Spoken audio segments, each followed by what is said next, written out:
ఇదేం ప్రాబ్లం రా అనేలాగా అనిపించింది నాకైతే. నేనైతే మళ్ళీ ఇది సెకండ్ రోజు అనమాట. ఒకరోజు గ్యాప్ ఇచ్చి అయితే రమ్మని చెప్పిండ్రు కదా, ఈరోజు అయితే పోయినా.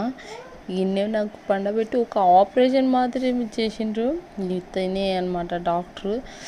అబ్బా నొప్పి మత్తు దిగే కొంది నొప్పి అంట వస్తుంది, జాగ్రత్తగా ఉండమని చెప్పింది. గట్టి పదార్థాలు ఏవే కానీ తినకూడదు అనిపించింది.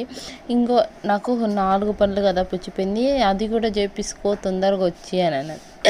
సచిన హాస్పిటల్లో కాలు పెట్టానని నా మనసులో నేనే అనుకున్నా. ఆమెకైతే వస్తా ఇంట్లో మాట్లాడి చెప్పి వస్తా అని చెప్పినాం.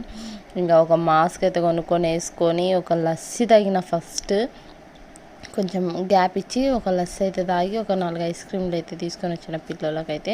ఇంకంతే మా సిస్టర్ దగ్గరికి పోయి ఒక ప్యాంపర్ ప్యాకెట్ వాళ్ళకి బ్యాడ్ అయితే తీసుకొని ఇంటికైతే ఫస్ట్ బయలుదేరిపోతున్నా.